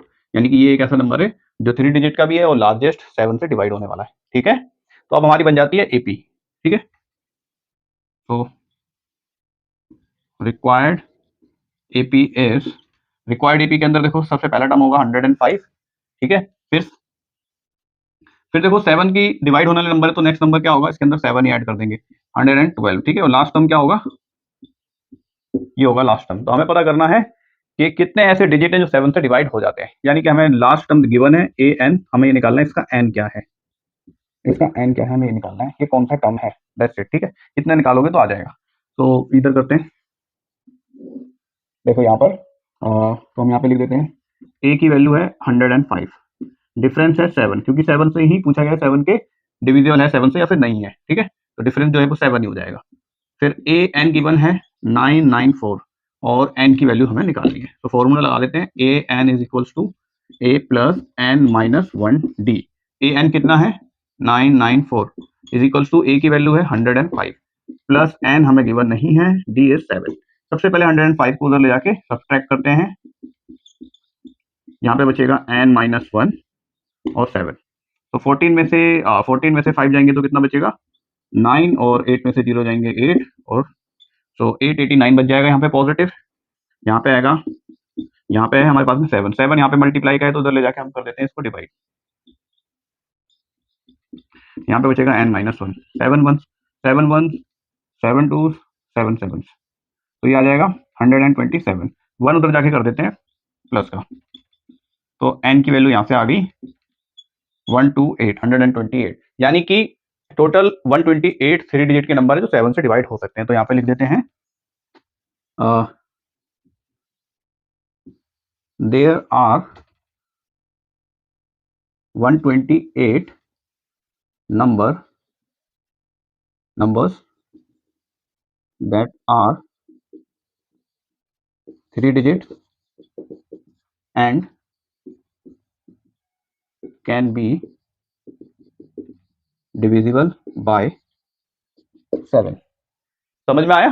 तो इस तरीके से ये क्वेश्चन करना था। इसमें एपी भी हमें खुद से बनानी होती है, जो कि ज्यादा मुश्किल टास्क नहीं होता है। ठीक है, अच्छा क्वेश्चन था ये। आप देखेंगे क्वेश्चन नंबर 14। देखो 14 क्वेश्चन समझते हैं। How many multiples of 4 lie between 10 and 250? 10 और 250 के बीच में 4 के कितने मल्टीपल्स आ सकते हैं? तो सबसे पहले तो देखो एपी बना लेते हैं हम। तो 10 से बड़ा क्या होता है जो 4 के टेबल में आता है? 12। ठीक है, तो एपी का फर्स्ट नंबर क्या हो जाएगा? 12 हो जाएगा। ठीक है, और 254 की टेबल में नहीं आता, तो उससे कम क्या आता है? 248 आता है। ठीक है, और इस चीज को ना आप यहाँ पर भी पता कर सकते हो डिवाइड करके भी। जैसे 4 से डिवाइड कर दो, 4 6 24, 1 बचेगा, देन 4 2 8, 2 बचेगा, यानी कि 2 यहाँ पे एक्स्ट्रा है, 2 इसमें से कम कर देंगे। तो 250 में से अगर 2 को कम करोगे तो कितना आएगा? 248 आएगा। ठीक है, तो एक तो 248 आता है, ठीक है, जो कि 250 से कम है और 4 की टेबल में आता है, और एक 12 आता है। ठीक है, तो हम यहाँ पे लिख देते हैं एपी हमें गिवन नहीं है, तो यहाँ पे हम लिख देते हैं रिक्वायर्ड एपी इज 12। देखो 12 है तो 4 से मल्टीप्लाई होने वाले, यानी कि 4 से मल्टीपल्स है, 4 के मल्टीपल्स है, यानी कि 12 आएगा, दूसरा क्या आएगा? 16, और ऐसे ऐसे चलता रहेगा, और लास्ट में क्या आएगा? 248।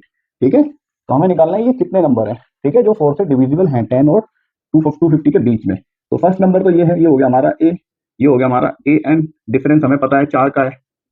ठीक है, एन निकालना है हमें, कि इसका एन निकालना है हमें, ये कितना होगा? That's it. ठीक है, तो अब यहाँ पे पहले वैल्यू लिख देते हैं। ए की वैल्यू है 12, difference is 4, a N is 248, और एन की वैल्यू हमें निकालनी है। तो फॉर्मूला लगा देते हैं, A N is equals to A plus N minus 1 D. A N हैगा 248 इज इक्वल्स टू ए की वैल्यू है 12, then n minus 1 multiply by 4। Solve करते हैं, सबसे पहले 12 को उधर ले चलते हैं, तो 236 हो जाएगा। चलो 236 से लिख देते हैं डायरेक्ट, ये हो जाएगा एन माइनस 1। 4 को उधर ले चलते हैं और डिवाइड कर देते हैं, 4 5 जा 4 9 जा 59 हो जाएगा। ठीक है, एन माइनस 1, एन माइनस 1, 1 को उधर ले चलते हैं, प्लस का कर देते हैं। ठीक है, तो यहां से एन की वैल्यू कितनी आ जाएगी आपकी? 60। सो एन इज इक्वल टू आ गया 60। तो इसका मतलब क्या है, यहाँ पे लिख देते हैं, there are 60 numbers between 10 and 250 that are divisible by 4। Divisible पूछा क्या? मल्टीपल्स। ठीक है, तो यहाँ पे हम लिख देते हैं मल्टीपल्स। डिविजिबल भी है ये नंबर, डिविजिबल होता तब भी सेम क्वेश्चन होता है। ठीक है, सब डिविजिबल भी है 4 से, दैट आर मल्टीपल्स ऑफ 4। ठीक है, ये भी अच्छा क्वेश्चन था। अब देखते हैं क्वेश्चन नंबर 15। देखो स्टूडेंट, क्वेश्चन नंबर 15 समझते हैं क्या बोला गया है। For what value of n, n की कौन सी वैल्यू ऐसी होगी जिसके अंदर nth टर्म ऑफ 2 एपी, कोई 2 एपी है 63 65 57, ये कोई 2 एपी है। ठीक है, एक एपी है और एक दूसरी एपी है 3 10 70। तो इनका कौन सा टर्म जो है वो आपस में सेम होगा, कि भाई इनका लेट्स सपोज इनका 10th टर्म जो है, इस एपी का भी 10th टर्म 1 2 3 4 ऐसे करके 10th टर्म जो आएगा, वो भी इसका भी जो 10th टर्म आएगा, दोनों के दोनों क्या होंगे? सेम होंगे। तो हमें वो निकालना है कि वो कौन सा टर्म है, 10th नहीं है आंसर, वो कौन सा टर्म है हमें ये निकालना है। ठीक है, कि इन दोनों एपी का कौन सा टर्म ऐसा है जो दोनों आपस में क्या है? एक दूसरे के इक्वल है। हमें नहीं पता, हम मान लेते हैं कि एन टर्म इन दोनों एपी का क्या है? इक्वल है। एन या फिर कुछ भी मान लो आप, एक्स वाई जेड कुछ भी मान लो। ठीक है, चलो एक्स मान लेते हैं, ये लो, let X term of both APs are equal to each other। ठीक है, मान लेते हैं कोई एक्स टर्म है इनका, दोनों का आपस में क्या है? इक्वल है। तो देखो फर्स्ट एपी की अगर बात करते हैं, तो ए कितना है यहाँ पर? 63। डिफरेंस कितना है यहाँ पर? 2 का, 65 माइनस 63। और एन कितना है यहाँ पर? एन, एन हमने क्या माना है? एक्स, कि भाई कोई एन टर्म है वो आपस में क्या है? एक दूसरे के इक्वल है। तो हमने एन को क्या मान लिया? एक्स मान लिया। आप एन की जगह एन भी लिख सकते हो। सेम सेकंड एपी का क्या होगा? देखो सेकंड एपी, सेकंड एपी में ए की वैल्यू क्या होगी?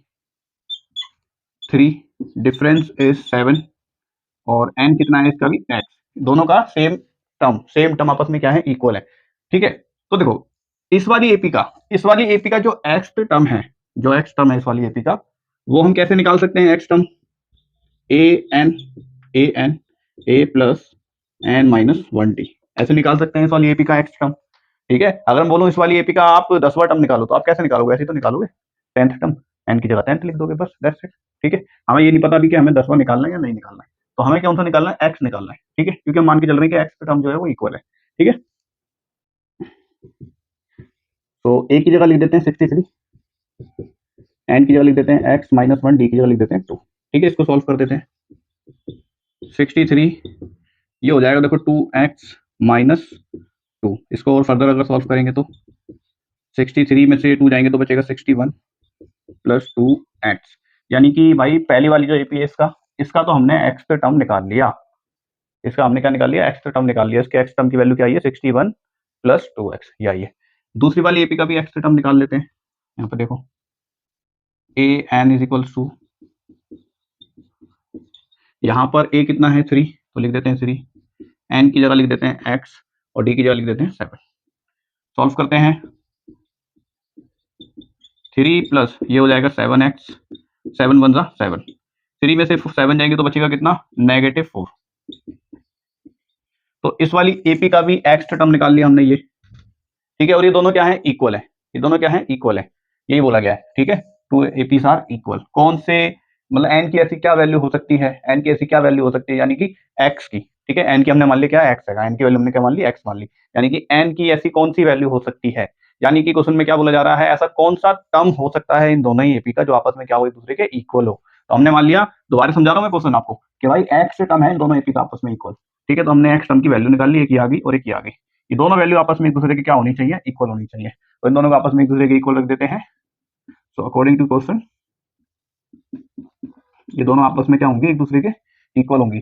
तो ये वाला इसकी जगह लिख देते हैं, ये तो वापस फॉर्मूला लिख रहा हूं मैं, 61 प्लस 2x।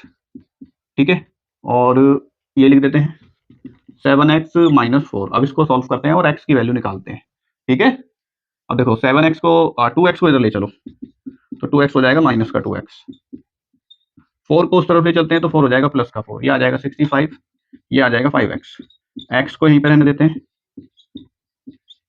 ये डिवाइड कर देंगे इसको तो ये आ जाएगा 13, है ना, 13 5 65 होता है। तो x की वैल्यू कितनी आ गई 13, यानी कि 13th टर्म ऐसा है इन दोनों ही एपी का जो आपस में क्या एक दूसरे के इक्वल है। ठीक है, तो यहाँ पे फाइनल आंसर लिख देते हैं, 13th term of both AP is, दो है ना, ठीक है, तो are equal to each other. ठीक है, अच्छा क्वेश्चन एग्जाम में जरूर पूछा जाता है और ये एक अच्छा क्वेश्चन है। ठीक है, अब देखेंगे क्वेश्चन नंबर 16th क्वेश्चन समझते हैं student. Determine the AP, AP को निकालना है हमें यहाँ पर, जिसका थर्ड टर्म जो है, whose third term is 16 and the seventh term exceed the fifth term by 12, यानी कि सेवंथ टर्म और फिफ्थ टर्म का बीच का डिफरेंस कितना है, 12 है, यानी कि जो सेवंथ टर्म है वो फिफ्थ टर्म से 12 ज्यादा है। ठीक है, तो देख के ही पता लग रहा है कि इनके बीच में सिक्स टर्म आनी आएगी और 2d की वैल्यू कितनी है 12, तो d की वैल्यू कितनी आ जाएगी 6 आ जाएगी। ठीक है, तो ध्यान से देखो आप सेवंथ टर्म कैसे निकाल सकते हो, तो a7 क्या होता है, a प्लस 6d होता है a7। ठीक है, और किसी एपी का फिफ्थ टर्म क्या होता है, a प्लस 4d होता है, यही तो होता है।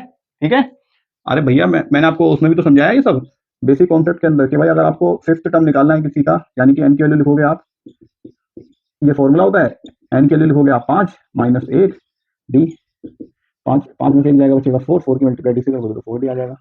तो a5 निकालने का तरीका क्या है, 4d, a plus 4d। a7 निकालने का तरीका क्या है, a प्लस 6d। a100 कैसे निकालोगे, a100 मतलब किसी एपी का 100th टर्म कैसे निकालोगे, a प्लस 99d, एक कम हो जाता है बस। ठीक है, क्योंकि फर्स्ट टर्म हम पहले ऐड कर चुके हैं। ठीक, फर्स्ट टर्म हमने पहले ऐड कर दिया है, तो बचेंगे कितने, 6 टर्म्स बचेंगे, तो 6d हो जाएगा और 4d हो जाएगा, दैट्स इट। ठीक है, तो इसको इरेज कर देता हूँ, लिखने की जरूरत नहीं है। अब क्वेश्चन में बोला गया है कि जो सेवंथ टर्म है वो फिफ्थ टर्म से 12 ज्यादा है, तो according to question a7 a5 से 12 ज्यादा है। a7 की वैल्यू क्या है ये, तो ये लिख देते हैं a plus 6d minus a5 की वैल्यू क्या है, a प्लस 4d। अब इसको सॉल्व करते हैं,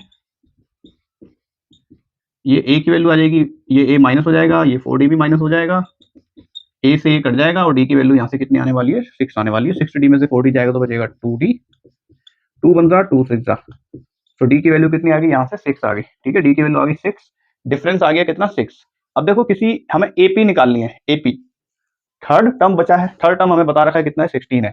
तो एपी क्या क्या हो जाएगी, देखो A3 कितना है, 16 है। A3 कितना है, 16 है। वैसे तो आप डायरेक्ट भी लिख सकते हो, देखो कैसे भाई, तीसरी टर्म क्या है, A3 कितनी है, 16 है। तो A2 कितनी होगी, डिफरेंस कितना है 6 का, तो A2 कितनी होगी, 10 होगी। A1 कितना होगा, 4 होगा। A4 कितना होगा, इसमें 6 और ऐड कर दो 22 होगा। ये हो जाएगी एपी। ठीक है, लेकिन क्योंकि हमें एक्सप्लेनेशन देना होता है, हमें जस्टिफिकेशन देनी होती है, तो उसका भी तरीका है, वो तरीका यहाँ पे समझ लो। A3 कितना है, 16 है। A3 को हम इस वी के अंदर कैसे लिख सकते हैं, A प्लस 2D। A3 का मतलब क्या है, A plus 2D। A plus 2D की वैल्यू कितनी आ गई, 16। तो A की वैल्यू कितनी आ जाएगी, देखो D हमें गिवन है 6, तो D की जगह लिख देते हैं 6। A plus 12 is equal to 16। तो अब 12 को इधर ले चलते हैं, माइनस का कर देते हैं, तो A की वैल्यू कितनी आ जाती है, 4। फर्स्ट टर्म निकल कर आ गया 4, सेकंड टर्म भी ऐसे ही निकाल सकते हो। ठीक है, अगर फर्स्ट टर्म 4 है तो सेकंड टर्म क्या होगा, 4 प्लस 6, फिर थर्ड टर्म तो यानी कि 10 हो जाएगा, और थर्ड टर्म तो हमें 16 की बनी, फोर्थ टर्म क्या होगा ये, तो ये होगी हमारी एपी। ठीक है, यही है एपी। ठीक है, बाद में ये लिखना है, बस इस चीज को आपको नीचे लिखना है, मैंने ऊपर लिखा है, आपको नीचे लिखना है, दैट्स इट, इतना ही है। ठीक है, एपी निकालनी थी, एपी आप ऐसे करके निकाल सकते हो। समझ में आया?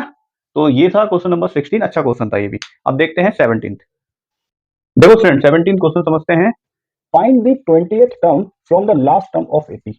मतलब एपी जैसे ऐसे शुरू होगा 3 से, तो यहाँ से 20th टर्म नहीं निकालना है, यहाँ से निकालना है, यहाँ से काउंट करना है। ठीक है, राइट टू लेफ्ट काउंट करना है from the last term, last term से 20वां टर्म कौन सा है ये निकालना है। ठीक है, वही देखो मैंने आपको इंट्रोडक्शन वाली वीडियो के अंदर इसके दो तरीके बताए थे, एक वो जो बुक के अंदर गिवन है, ठीक है, और एक वो जिससे आंसर इजीली आ रहा है और कैलकुलेशन भी इजी हो रही है। तो मैं आपको यहाँ पर भी चलो मैं दोनों तरीके बता देता हूँ, यहाँ पर जिन लोगों ने इंट्रोडक्शन नहीं भी देखा है तो उनके लिए भी क्लियर हो जाएगा। तो देखो यहाँ पर करने का तरीका क्या है, सबसे पहले तो आप यहाँ पे ये निकाल लो इसका, जिसकी डिटेल है वो लिख देते हैं। ए हैगा 3, डी की वैल्यू हो जाएगी 8 माइनस 3 यानी कि 5, और ए एन है 253। तो हम सबसे पहले एन निकाल लेते हैं कि इसके अंदर टोटल टर्म कितने हैं, हमें ये तो पता लग जाए पहले कितने टर्म है। तो हम निकाल लेते हैं A N equals to A plus N minus 1 D. A N की जगह लिख देते हैं 253 है। ठीक है, ए की जगह लिख देते हैं 3, एन की जगह हमें एन पता नहीं है, डी पता है 5। सॉल्व करते हैं, सबसे पहले 3 को उधर ले चलते हैं, 3 देखो माइनस हो जाएगा तो ये आ जाएगा 250। यहाँ पे बचेगा एन माइनस 1 5, एन माइनस 1 5 को इधर ले जाओ, डिवाइड कर दो, 5 5 और 0, तो एन माइनस 1। अब इस 1 को उधर ले चलते हैं, 1 हो जाएगा देखो ऐड, यानी कि एन की वैल्यू कितनी आ गई, 51 आ गई। यानी कि इस पूरी एपी के अंदर कितने टर्म है, 51 टर्म है पूरी एपी के अंदर। हमें कौन सा टर्म निकालना है, 28 टर्म निकालना है। तो 28 टर्म क्या होगा वो देखो, सबसे पहले यहाँ पर आपको यहाँ पर क्या करने की जरूरत है, 51 में से आप माइनस करो,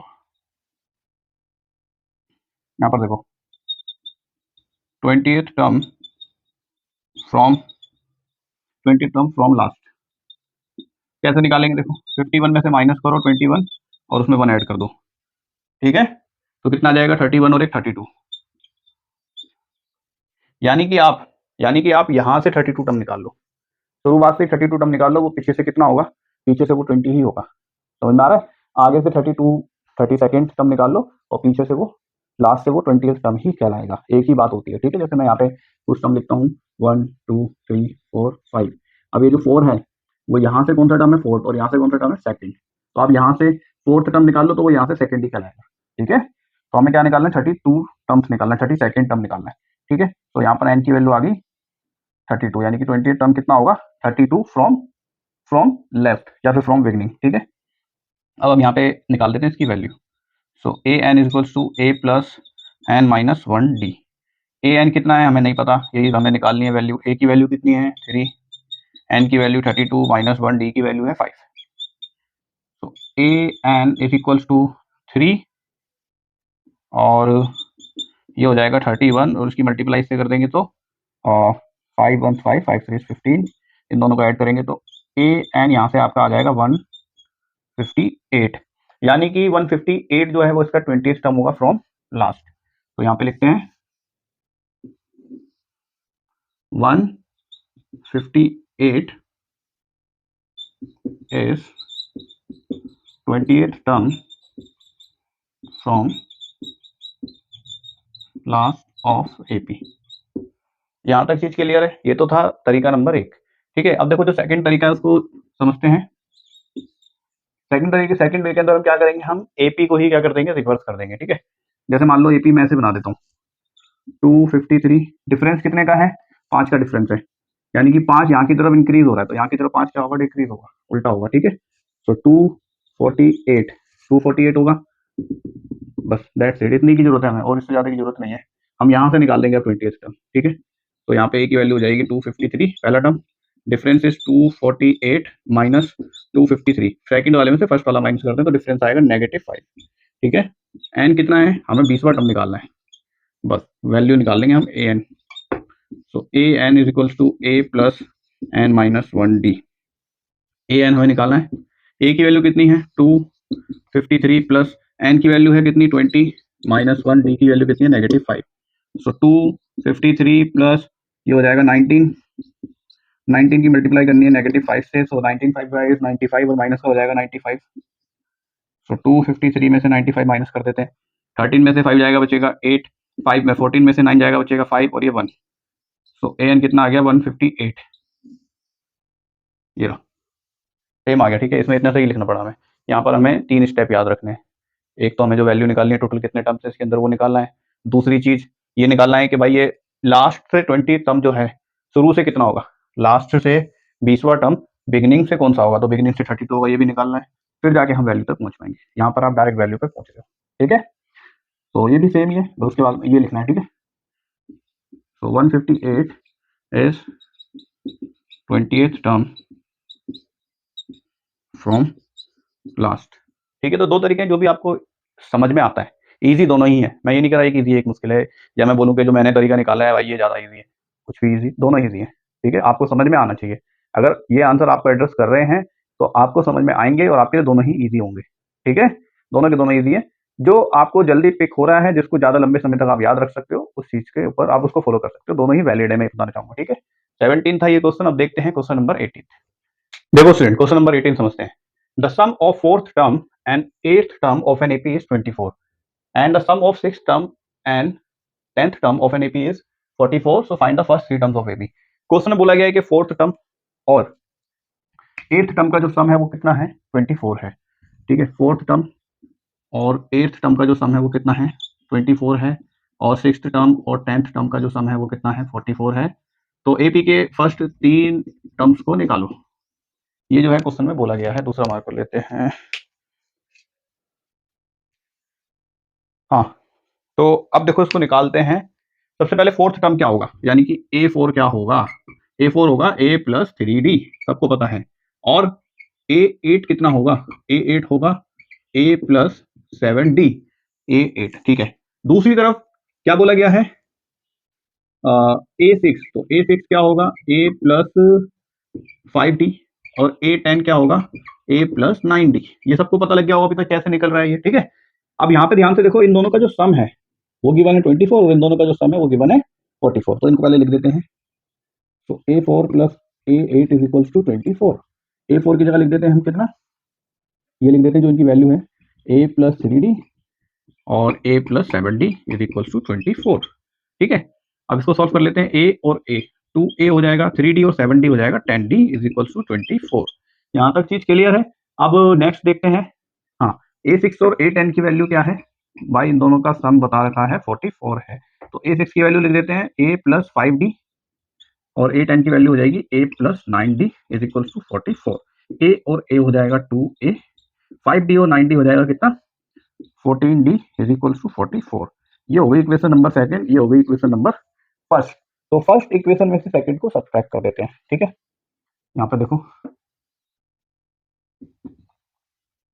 subtracting equation second from equation first. तो इक्वेशन फर्स्ट क्या है, ये थी हमारी इक्वेशन फर्स्ट, तो ये है सॉल्व करने के बाद में। हाँ, तो पहली इक्वेशन क्या थी हमारी, ये थी 2A प्लस 10D और इक्वल 24। ठीक है, अब इसमें से सब्ट्रैक्ट करना है ये, तो इसका ये वाला हिस्सा यहाँ पे लिख देते हैं माइनस में, 2A प्लस 14D और माइनस 44 है।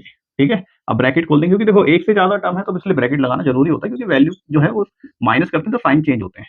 तो ये हो जाएगा माइनस का 2a और माइनस का 14d। 24 में से 44 जाएंगे तो बचेगा -20। ठीक है, यहाँ 2a में से 2a माइनस हो जाएगा, एक प्लस का है एक माइनस का है। 14 में से 10 जाएगा तो बचेगा माइनस का 40, क्योंकि 14 जो है वो नेगेटिव है। यहाँ पे माइनस का 20, माइनस के साइन से माइनस का साइन कैंसिल हो जाएगा, 4 बनता 4 5 का। तो डिफरेंस आ गया आपका कितना 5। अगर डिफरेंस 5 आ गया तो हमें कौन सी वैल्यू चाहिए, फर्स्ट टर्म निकालना है। तो फर्स्ट इक्वेशन में रख देते हैं इसको। सो putting the value of d in equation first में रख देते हैं 2a प्लस 10d। तो 10 मल्टीप्लाई बाय लिखेंगे 5, d की जगह लिख देते हैं 5 is equal to 24। So 2a ये हो जाएगा 10 5 50। अब 50 को ले चलते हैं हम उस तरफ और इसको करते हैं नेगेटिव, ये आ जाएगा 26 और नेगेटिव 26 आएगा। ये बड़ा नंबर जो है वो नेगेटिव है। यहाँ से a की वैल्यू आ जाएगी -13 आएगी।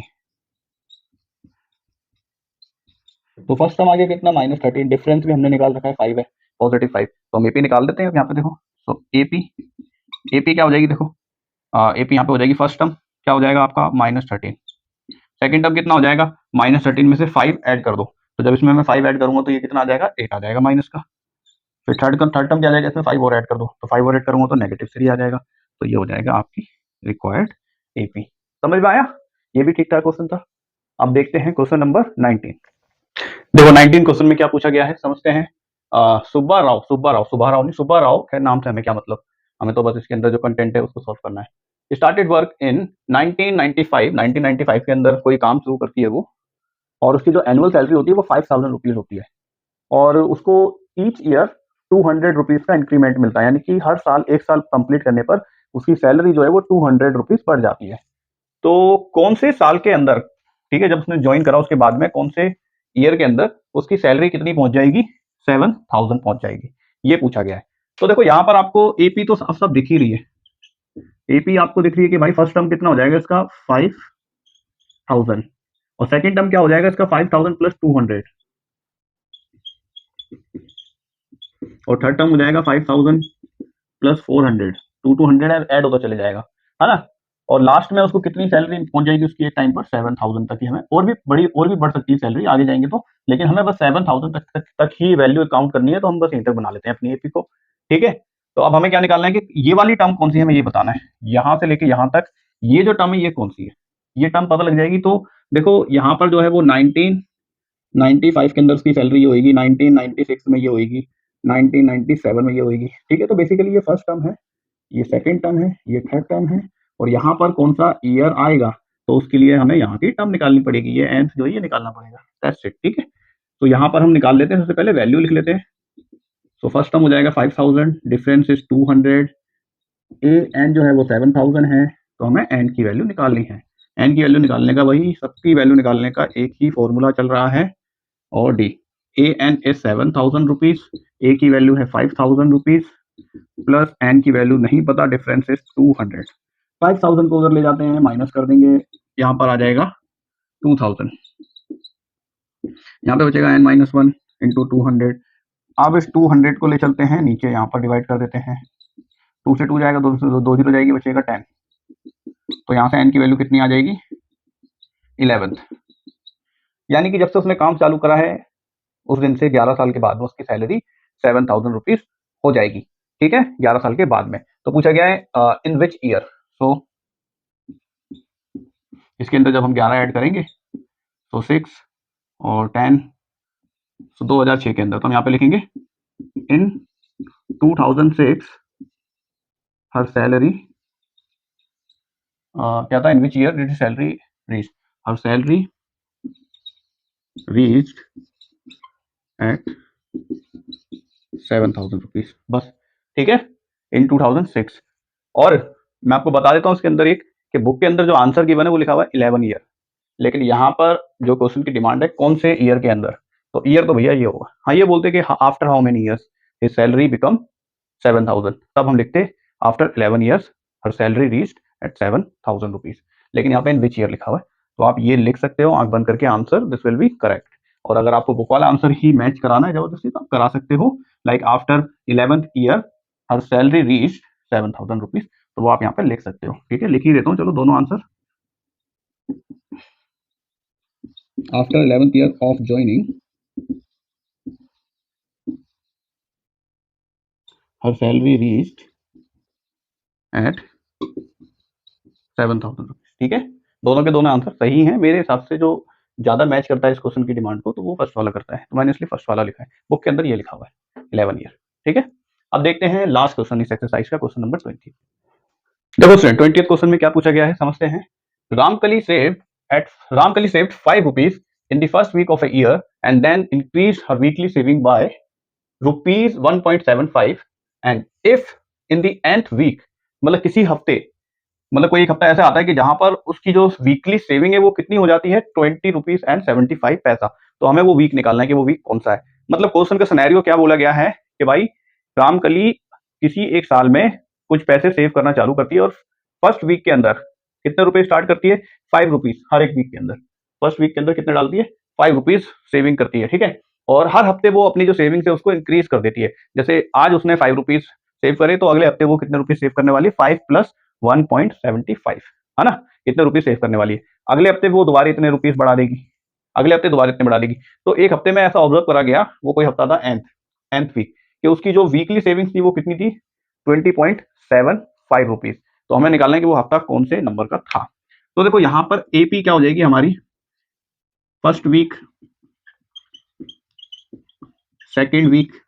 ठीक है, ऐसे तो फर्स्ट वीक के अंदर उसने लिए 5 रुपीज सेविंग करे, सेकेंड वीक के अंदर 6.75 ऐड कर दिया डिफरेंस, और ऐसे करते करते करते कोई nth वीक है और उसके अंदर उसने कितने रुपए जमा करे हैं, कितने रुपए। ठीक है, सो हमें ये निकालना है कि ये वीक कौन सा है। सो यहाँ पर ए की वैल्यू है 5 और डिफरेंस है 1.75। ठीक है, गिवन भी है डिफरेंस तो, और एन हमें नहीं पता, ए एन हमें पता है 20.75। तो हम एन की वैल्यू निकाल ली है, यहाँ से निकल जाएगी। अब ए प्लस एन माइनस 1d, ए एन है 20.75, ए की वैल्यू है 5, एन हमें नहीं पता, डी की वैल्यू है 1.75। घबराना नहीं है कैलकुलेशन से। ठीक है, आप 10th क्लास में आ गए तो सब कैलकुलेशन आपके लिए बच्चा है। 5 को माइनस करेंगे, इसमें से 5 जाएंगे तो आएगा 15.75। यहाँ पे बचेगा n-1 मल्टीप्लाई 1.75। 1.75 को उधर ले जाते हैं और डिवाइड करते हैं। ठीक है, तो 15.75 डिवाइडेड बाय 1.75, यहाँ पे बचेगा n-1। डेसिमल के बाद में 2 डिजिट ऊपर भी 2 डिजिट नीचे भी, तो डेसिमल आप हटा सकते हो। ठीक है, ऊपर ऊपर सेम डिजिट है ना, तो आप डेसिमल हटा सकते हो। देखो ऐसी तो करते हैं हम कैलकुलेशन, यहाँ से डेसिमल हटाओगे तो यहाँ पे 2 डिजिट थे तो ऊपर 2 जीरो लगा दोगे, यहाँ से डेसिमल हटाओगे यहाँ पे भी 2 डिजिट थे पहले तो यहाँ पे 2 जीरो लगा दोगे। अब डेसिमल हट चुकी है, अभी 2 जीरो तो 2 जीरो कैंसिल आउट हो सकती है, तो अल्टीमेटली बचता क्या है 15.7 और 175। ठीक है, यही तो बचता है। अब देखो इसको हम काटते हैं। ठीक है, चलो 5 से ही कर देते हैं मिनिमाइज। तो 5 3 दा 5 बन दा और 2 बचेगा 5 5 दा, और ये क्या आ जाएगा 5 3 दा 15 और 2 बचेगा 5 5 दा। दोबारा 5 से मिनिमाइज कर सकते हैं, 5 6 दा 30 और 5 3 दा 15, 5 7 दा 7 1 दा 7 9 दा। तो इस पूरे को सॉल्व करके क्या आ गया 9, यहाँ पे लिख देता हूँ क्या सॉल्व करके आ गया 9, और यहाँ पे क्या बच रहा था ये n-1। तो यहाँ से n की वैल्यू कितनी आ जाएगी, 1 उधर जाके हो जाएगा प्लस का, यहाँ पे बचेगा n की वैल्यू आ जाएगी 10, यानी कि 10वां हफ्ता, है ना। यानी कि आफ्टर 10 वीक, 10 हफ्ते जब पूरे हो जाएंगे तो यानी 10वें हफ्ते में हम देखेंगे कि उसने कितने रुपए जोड़ने चालू कर दिए 20.75। ठीक है, तो इफ द nth वीक, ठीक है, सो फाइंड n, तो n की वैल्यू निकाले तो n की वैल्यू निकल गई यहाँ पे, n कुछ लिखने की जरूरत नहीं है। ठीक है, बस n की वैल्यू निकाली थी, लिखना चाहो तो लिख सकते हो। The 10th week her salary was her saving was 20.75। so on 10th week her weekly saving is this, that's it। ठीक है, देखो स्टूडेंट बहुत सारे क्वेश्चन थे एक्सरसाइज के अंदर, 20 क्वेश्चन थे। वीडियो हो सकता है थोड़ी बड़ी हो गई हो, मैंने कोशिश करी है जल्दी से जल्दी करवाकर कॉन्सेप्ट भी आपके बने रहे। ऐसा ना हो कि मैं जल्दबाजी के चक्कर में आपको क्वेश्चन समझाना ही भूल जाऊं या ढंग से समझाना पाऊं। ठीक है, क्योंकि हमारे पर एक ये रिस्पॉन्सिबिलिटी बोलो या एक प्रेशर बोलो कि हमें क्वेश्चन को विद इन टाइम भी समझाना होता है और अच्छे से भी समझाना होता है। हमें खुद को सॉल्व करना होगा इन क्वेश्चन को, तो 1 या 2 मिनट में हम सॉल्व कर लेते हैं। 20 क्वेश्चन को हम 30 टू 35 मिनट्स के अंदर सॉल्व कर लेंगे, सारे के सारे 30 मिनट्स में ही कर लेंगे, और मेरे हिसाब से तो 25 मिनट्स के अंदर भी हम कर लेंगे इन सब क्वेश्चन को। लेकिन आपको समझाना पड़ता है, इसलिए इन क्वेश्चन के अंदर टाइम लग जाता है। फिर भी मेरी कोशिश रहती है कि जो जितना कम से कम टाइम हो सकता है, जितने मिनट रिड्यूस हो सकते हैं मैं उतने मिनट सबके रिड्यूस करूँ, आपका ज्यादा टाइम ना लूँ। हालांकि एक्सरसाइज ही बड़ी थी, टोटल 20 क्वेश्चन थे। ठीक है, अगर आपको इन 20 के 20 क्वेश्चन में अभी भी कोई डाउट्स है तो आप इंस्टाग्राम पर मुझे अपने डाउट शेयर कर सकते हो। एपी वाला पूरे चैप्टर में से कोई सा भी क्वेश्चन हो, चैप्टर से बाहर कोई क्वेश्चन आपको नहीं आ रहा हो, तो आप चैप्टर की जो भी क्वेश्चन है उसको लिखकर या फिर फोटो वगैरह इंस्टाग्राम पे मुझे शेयर करोगे तो मैं आपको उसका सॉल्यूशन ज़रूर बताऊँगा। ठीक है? तो अब नेक्स्ट वीडियो के अंदर हम करेंगे एक्सरसाइज 5.3।